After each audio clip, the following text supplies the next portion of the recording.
대구의 부모님들은 자녀를 올바르게 키우기 위해 모든 것을 희생합니다. 자녀의 교육비, 결혼자금, 심지어 사업자금까지 아낌없이 지원하며 손자와 손녀까지 돌보는 부모님들이 많지요. 부모가 얼마나 희생적인 마음을 갖고 있는지는 직접 부모가 되어봐야 비로소 알게 됩니다. 부모의 사랑은 그 끝을 헤아릴 수 없을 정도로 깊고도 넓습니다. 그러나 여러분이 70살이 되면 이제 다 살았다고 생각할 수 있겠지만 그 순간에 자녀에게 재산을 밀려주면 자녀와의 인연도 나의 재산도 모두 끝나버릴 수 있습니다. 오늘은 자녀에게 모든 것을 퍼주었을 때 어떤 결과가 올 수 있는지 그리고 한 할머니의 실제 사연을 나누려고 합니다.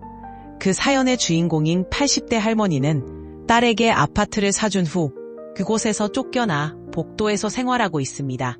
제대로 된 식사 한 끼 하지 못한 채 힘겹게 지내는 이 할머니의 사연은 현대판 고려장이라는 이름으로 사람들의 안타까움을 사고 있습니다.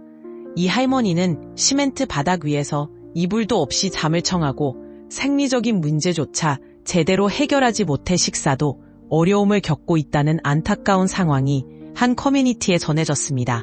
할머니는 지난 7월부터 노숙 생활을 시작했고 동네 주민들은 갈 곳 없는 할머니가 경로당에서 며칠씩 잠을 자곤 했다고 합니다.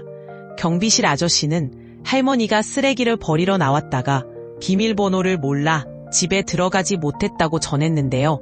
사실 할머니가 비밀번호를 잊은 게 아니라 막내딸이 비밀번호를 바꿈으로써 할머니가 집에 들어갈 수 없게 된 것이었습니다.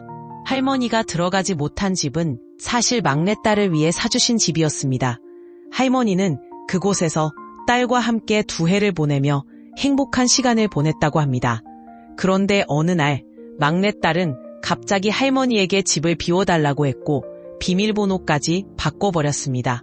할머니는 딸이 함께 살자고 해놓고 이렇게 내쫓다니 정말 믿을 수가 없다고 눈물을 흘리며 이야기를 전했습니다.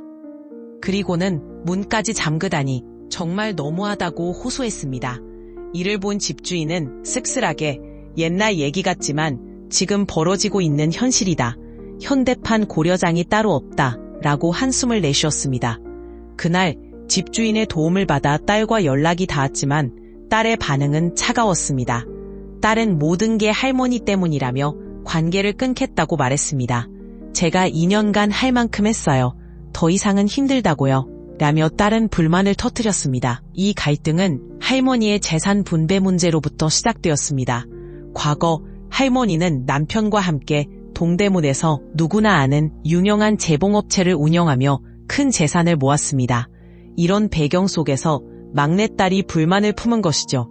풍족한 재산을 가졌던 할머니는 큰딸과 아들에게 각각 상가 건물을 한 채씩 적합하게 배분했습니다.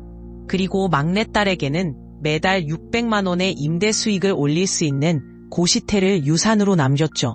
그러나 할머니가 남은 고시텔 지분마저 아들에게 주자 결국 아들과 막내딸 간의 갈등이 폭발하고 말았습니다. 그 당시 막내딸은 억울한 마음에 이렇게 표현했습니다. 오빠는 이미 부자인데 왜 자꾸 오빠에게 더 많이 주시는 거예요? 이런 상황에서 불만이 쌓였던 것이죠. 이후 할머니는 혼자 거주하던 집을 처분하여 막내딸의 전세 자금을 마련해 주었고 두 사람은 그 아파트에서 함께 살게 되었습니다. 하지만 전세 계약이 끝난 뒤 막내딸은 전세금을 챙기고는 할머니를 남겨둔 채 새로운 곳으로 이사를 떠났습니다. 할머니는 그동안의 시간이 괴롭고 힘들었다고 토로하셨습니다. 정말 지옥 같은 시간이었어. 밥도 같이 먹고 싶지 않다고 해서 따로 먹어야 했고 화장실 사용조차 눈치를 봐야 했어. 그래서 목욕도 목욕탕에 가서 해결했어. 실제로 할머니가 머물던 방 한켠에는 간단한 조리 도구와 주방 기구들이 자리를 잡고 있었습니다. 이 어려운 상황 속에서 자식 중 누구도 할머니의 곁을 지켜주지 않았습니다. 어느 할머니의 이야기입니다. 금전적 지원을 받을 생각에 가슴이 벅찼지만 큰딸과 아들은 마치 할머니가 존재하지 않는 사람인 양 연락을 끊고 지냅니다. 아이러니하게도 이들은 막내딸보다 훨씬 많은 재산을 상속받았음에도 불구하고 그저 모르쇠로 일관하고 있습니다. 어느 날 할머니는 아들의 집을 찾아갔습니다. 차가운 말투로 돌아가지 않으면 경찰을 부르겠다는 아들의 말에 할머니는 울며 돌아설 수밖에 없었습니다. 재산을 다 물려주었더니 이제는 나 몰라라 한다며 할머니는 하소연을 남깁니다. 지난 2년 동안 자식들에게 단 한 푼의 도움도 받지 못했다는 할머니의 마음은 얼마나 아플까요? 이런 상황 속에서 장자 상속에 대한 불만이 커진 딸들이 소송을 제기하는 일이 늘었다고 합니다. 과거에는 유산 분배가 불공정하게 이루어졌더라도 그냥 참고 넘어가던 분위기가 있었지만 이제는 상황이 바뀌고 있습니다. 전문가들은 부모와 자식 간의 소통이 무엇보다 중요하다고 강조하며 부모도 상속 문제에 대한 충분한 지식과 준비가 필요하다고 조언합니다. 참 가슴 아픈 사연입니다. 많은 부모가 내가 세상을 떠나고 나면 자식들에게 재산이 가게 될 것을 염두에 두고 일찍부터 자산을 넘겨주는 경향이 있습니다. 상속세 문제 때문일 수도 있지만 이로 인해 가족 간의 갈등이 생기는 것은 참 안타까운 일입니다. 자녀에게 생전에 재산을 일부 증여하는 것은 가능하지만 재산이 많지 않다면 신중을 기해야 합니다. 자녀에게 재산을 넘겨주는 일은 생각만큼 간단하지 않기 때문이죠. 처음에는 자녀가 간사를 표하고 부모를 존경할지 모르지만 시간이 지나면 그 고마움은 점차 희미해질 수 있습니다. 그러다가 실수로나 부주의로 재산을 잃으면 부모와 자식 모두 힘든 상황에 처할 수 있습니다. 이런 상황에서 부모와 자식이 거리에 내몰리는 경우도 빈번하며 이는 부모의 노후를 쓸쓸하고 힘겹게 만들기도 합니다.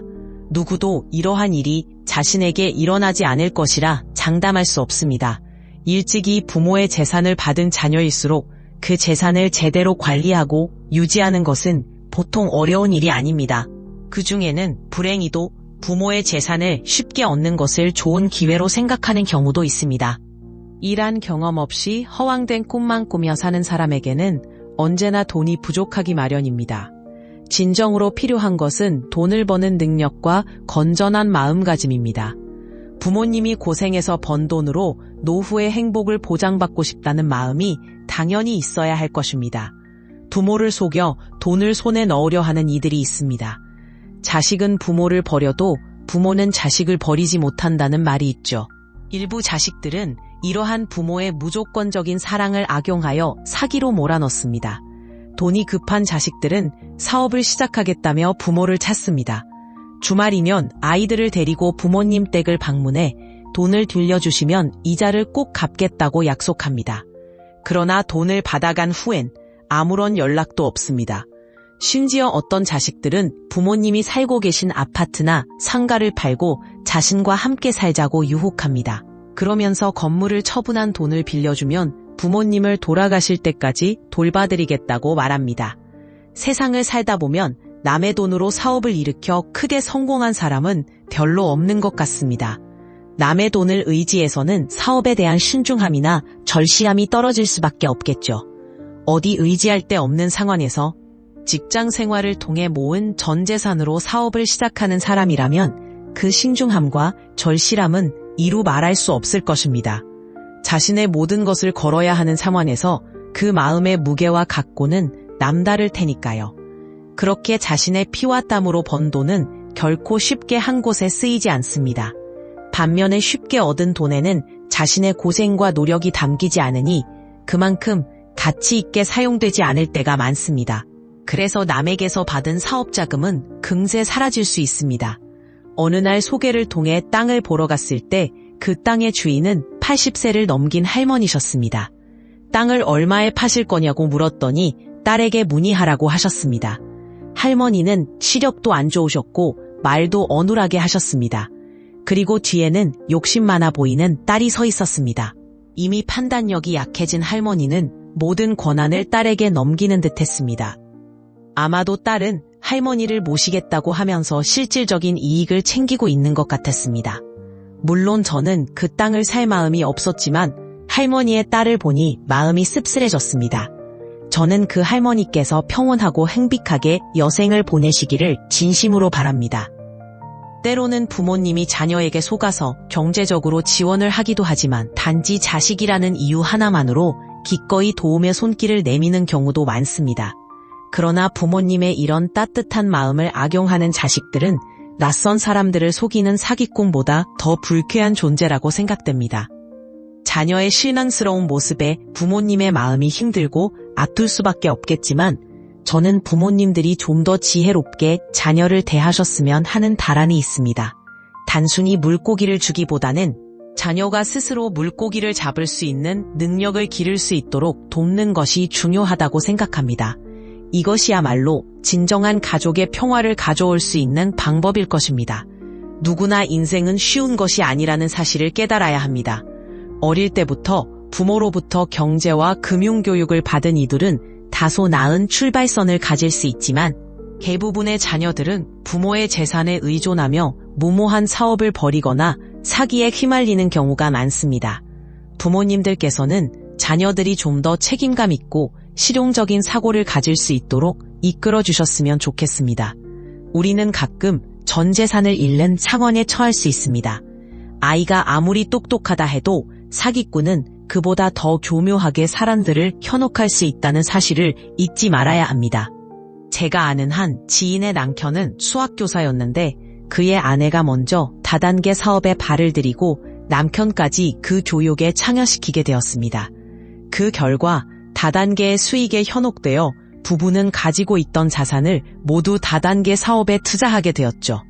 다단계 업체는 더 많은 상품을 구매할수록 높은 직급과 더 많은 수당을 준다는 명목으로 사람들을 유혹합니다.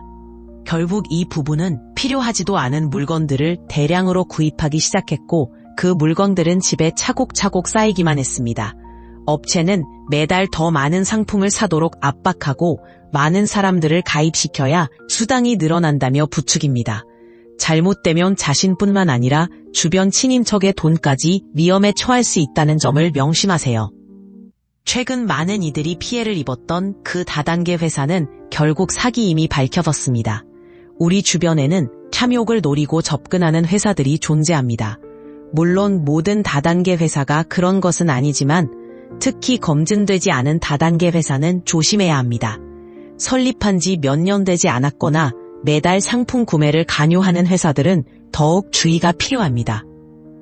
자신에게 필요하지 않은 물건을 시당 때문에 구매하는 것은 결국 큰 손실로 이어질 수 있습니다. 또한 폰지 사기는 여전히 널리 퍼져 있어 우리의 돈을 노리고 있습니다. 투자금에 대한 높은 이자를 약속하는 제안들은 거의 99%가 폰지 사기일 가능성이 높습니다. 이러한 사기에 많은 돈을 투자했다가 대부분의 돈을 잃게 되는 경우가 빈번하며 다른 사람을 끌어들여 함께 피해를 보는 경우도 많습니다. 또 새로운 사업에 모든 재산을 투자했다가 파산하는 상황도 종종 발생합니다. 아무리 좋아 보이는 사업 기회라도 가진 전 재산을 거는 실수는 피해야 합니다. 이는 주식 투자뿐 아니라 모든 경우에 적용되는 중요한 교훈입니다. 자녀에게 재산을 모두 물려주는 것은 큰 손실을 초래할 수 있는 대표적인 이유 중 하나입니다. 젊은 세대는 아직 세상을 충분히 이해하기 어려운 점이 있어 재산을 관리하기에는 미숙할 수 있습니다. 인생 경험이 부족해 교묘한 사기꾼의 덫에 걸리기 쉽고 이는 나이가 어떻든 사기꾼이 마음만 먹으면 누구든 넘어갈 수 있는 위험이 존재합니다. 특히 인간의 탐욕은 객관적인 판단을 흐리게 만들어 사기에 노출되기 쉽습니다. 사기꾼들은 이러한 심리를 철저히 연구하여 영리하게 접근하기 때문에 아무리 똑똑한 사람이라도 방심하면 걸려들 수 있습니다. 예를 들어 개발되지 않은 토지를 마치 황금의 땅인 것처럼 속여 파는 사례도 빈번합니다. 세상에는 이처럼 탐욕을 이용하는 사람이 너무 많아 우리의 방심을 노립니다. 따라서 어떤 투자를 할 때는 충분히 조사하고 연구한 후 잃어도 무리가 가지 않을 범위 내에서 투자하는 것이 중요합니다. 검증되지 않은 신사업에 투자할 때는 특히 리스크를 감안해 부담이 적은 소액으로 시작하는 것이 좋습니다. 회사의 안정성이 입증된다면 조금 더 과감한 투자도 가능하겠으나 여전히 전 재산을 걸어서는 안 됩니다. 또한 다양한 자산에 분산 투자하는 것도 안전을 위해 적극 추천됩니다. 결국 자식을 믿고 모든 재산을 넘겨주는 것은 다수의 유혹에서 벗어나기 어려운 점을 충분히 인식해야 합니다. 재산을 지키는 일은 젊은 세대에게 특히 어려울 수 있으며 이는 부모가 생존해 있을 때 전 재산을 모두 물려주지 않아야 할 첫 번째 이유가 됩니다. 자녀에게 모든 재산을 일찍 물려주지 말아야 하는 또 다른 이유는 그들의 노력과 성취감이 줄어들 수 있기 때문입니다.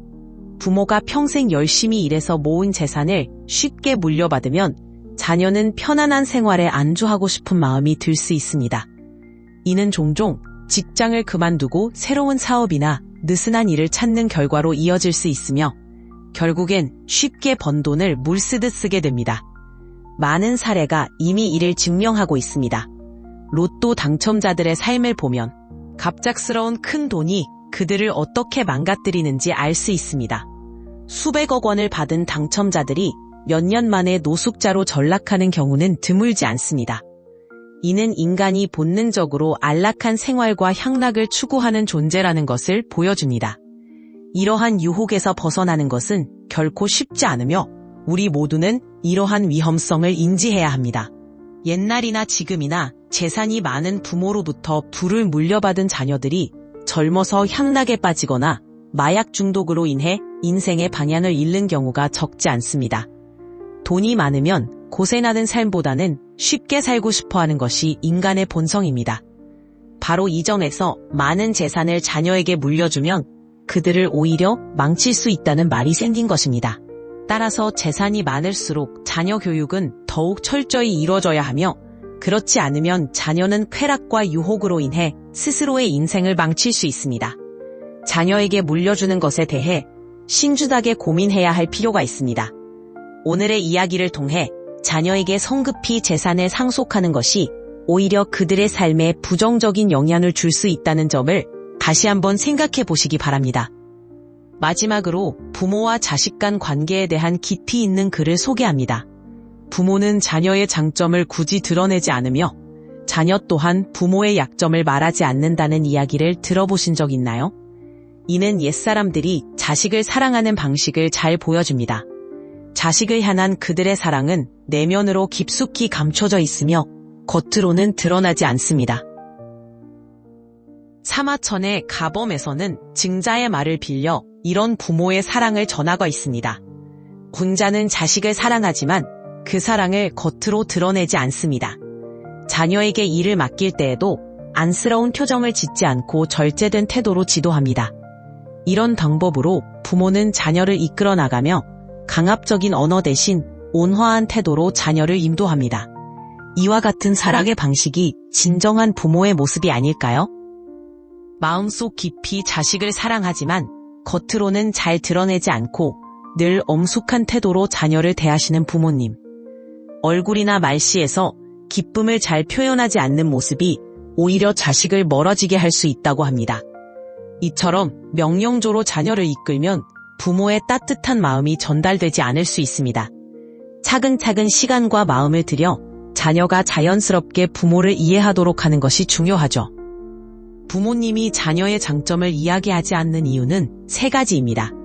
첫째, 자녀가 자만하거나 교만해질까 염려하는 것이고, 둘째, 자녀 칭찬이 오히려 다른 사람에게 부정적으로 비춰질까 두려워서입니다. 셋째, 자녀의 성과를 자랑하는 것이 자신을 자랑하는 것처럼 보일까 염려하는 것이죠. 그렇다면 자식은 부모의 허물을 말하지 않는다는 말은 어떻게 해석해야 할까요? 사마광은 부모의 잘못이나 실수를 지적하기보다는 그런 점을 감싸고 부모를 구하는 것이 자식의 도리라고 강조합니다. 부모님께 순종하는 것이 자식된 도리이며 이 도리에 어긋나는 행동을 하는 자녀는 세상 사람들로부터 비판받을 수 있습니다. 사마광은 이런 말을 남겼습니다. 부모님이 잘못된 행동을 할 때는 무조건 따르지 말아야 한다. 잘못된 길을 가게 놔두면. 어떤 사람은 사마광의 가르침에 대해 이렇게 묻습니다. 자식이 부모의 잘못을 말하면 그 허물이 밖으로 퍼지지 않을까요? 그래도 말해야 할까요? 이에 대해 사마광은 부모의 잘못을 지적하는 지혜로운 방법과 기준을 제시합니다. 그는 집안에서는 그 잘못을 진심으로 전달하되 밖에서는 절대 드러내지 말라고 강조합니다. 집안에서 솔직하게 대화를 나눌 때 부모의 실수는 가족 안에서 머무르고 밖에서는 비밀처럼 보호받게 됩니다. 이렇게 존경과 사랑으로 부모에게 조언하면 오히려 자식 덕분에 부모는 칭찬받을 수 있습니다. 또한 부모의 실수마저 자식이 자기 탓으로 받아들이는 것이 오히려 부모와 자식 간의 유대감을 더 강하게 합니다. 참된 효도는 가족 안에서 부모의 잘못을 진심으로 고치도록 돕고 밖에서는 이를 감싸 안는 것에서 시작됩니다. 마지막으로 의미 있는 글 하나를 함께 나눕니다. 자녀가 결혼하면 부모로서 느끼는 관계의 변화를 경험하게 됩니다. 자녀가 독립된 가정을 꾸리면서 자연스레 부모와의 거리가 멀어지고 이전처럼 자주 연락하거나 방문하지 않게 될 수도 있습니다. 이런 상황에서 부모님은 종종 아쉬움과 서운함을 느낄 수 있지만 이는 모든 부모가 겪는 자연스러운 과정일 것입니다. 여기 작은 이야기가 있습니다. 윤희 씨에게는 고민이 많습니다. 결혼한 아들 부부와의 관계가 점점 멀어지는 것 같아 걱정이 이만저만이 아닙니다. 아들 부부가 잘 지내고 있는지 언제나 마음 한편엔 걱정이 자리 잡고 있지만 바쁜 일상에서 직접 물어볼 기회는 자꾸만 놓치게 되었습니다. 어느 날 윤희 씨는 아들이 오랜만에 집에 온다는 말에 들뜬 마음으로 하루 종일 온갖 음식을 준비했습니다. 하지만 약속했던 시간에 오지 못하고 갑작스러운 일로 모두 취소되었던 적이 있습니다. 그날 밤 윤희 씨는 서운한 마음에 좀처럼 잠을 이룰 수가 없었습니다. 또 다른 날 아들 부부가 잠깐 들르겠다고 해서 가슴이 두근거렸습니다. 아들의 얼굴을 보는 것만으로도 행복했지만 짧은 인사와 함께 서둘러 떠나는 모습을 보며 마음 한구석이 쓸쓸함으로 가득 찼습니다. 아이들도 이제는 모두 바쁜가 보다 하고 이해해보려 했지만 깊은 곳에서 밀려오는 허전함은 좀처럼 가시지 않았습니다. 그리고 아들 부부에게 사랑스러운 손주까지 생기면서 윤희 씨는 더욱 자주 가고 싶었지만 아들 부부는 연락도 드문드문하게 되었고 집을 찾는 횟수도 점점 줄어들었습니다. 손주 얼굴이 보고 싶어도 바쁘다는 이유로 멀어지는 날들이 늘어났습니다. 혹시 내가 너무 부담을 주고 있는 걸까 하는 생각에 윤희 씨는 서운한 마음을 숨기며 먼저 연락하기를 주저하게 되었습니다. 어느 날 윤희 씨는 친구들과의 모임에서 비슷한 고민을 가진 이야기를 듣게 되었습니다.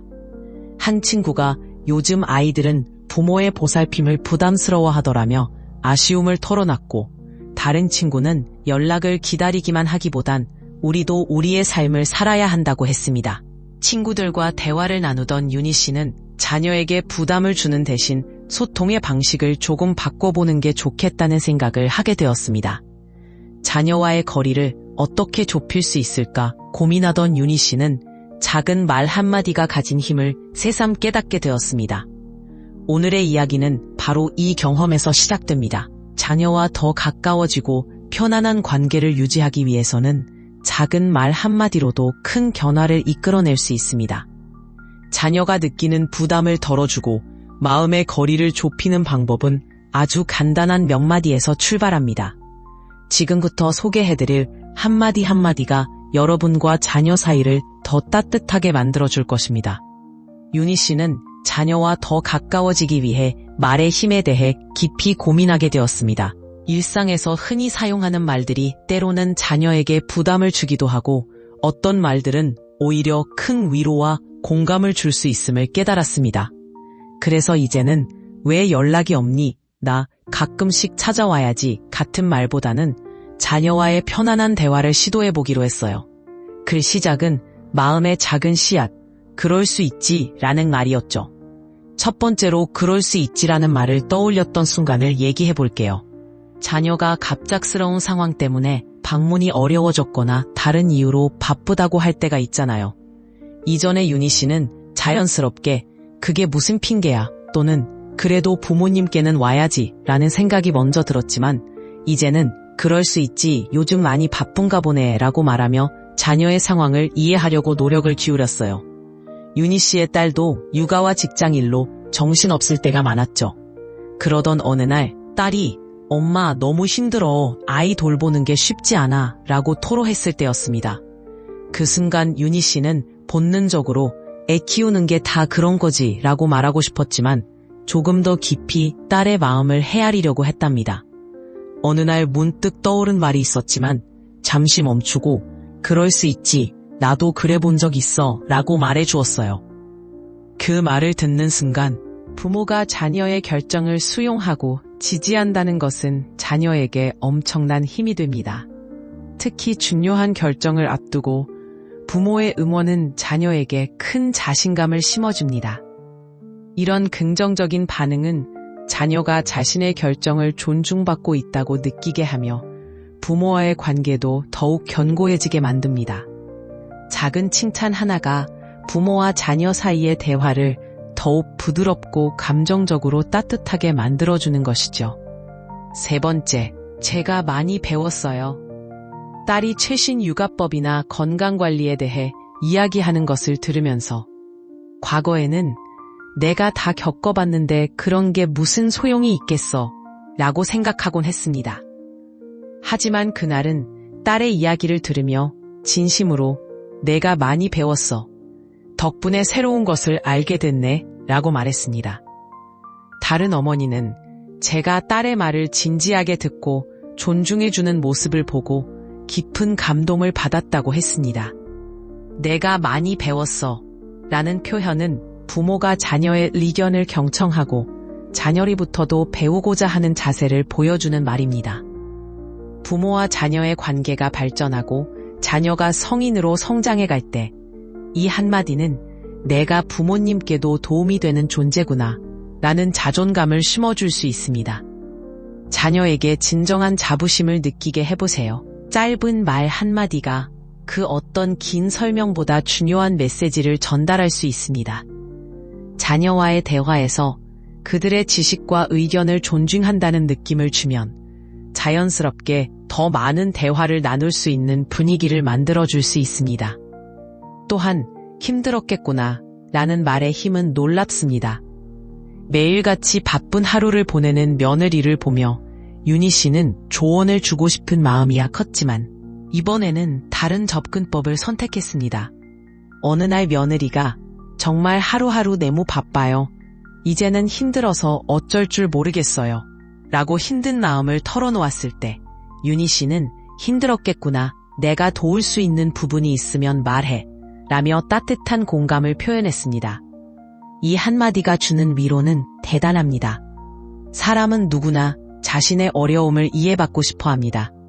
자녀가 힘들다고 이야기할 때 그저 참아내라 라는 말 대신 진정으로 공감하고 도움을 줄 수 있는 마음으로 다가가 보세요. 힘들었겠구나. 이 한마디는 진심 어린 위로로 자녀에게 따뜻한 안식을 선사합니다. 부모가 자녀의 상황을 깊이 이해하고 있다는 마음을 표현함으로써 자녀는 자신의 있는 그대로를 받아들여지는 기분을 느낄 수 있습니다. 다섯 번째, 제가 생각이 짧았네요. 이런 생각의 전환은 윤희 씨에게 중요한 변화를 가져왔습니다.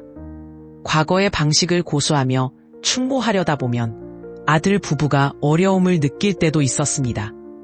특별히 아들이 새로운 도전에 대해 확고한 의견을 가질 때 이제 윤희 씨는 자신의 의견을 강하게 주장하기보다는 내가 생각이 짧았네. 너희 의견이 더 현실적인 것 같아 라고 말해주기로 했습니다.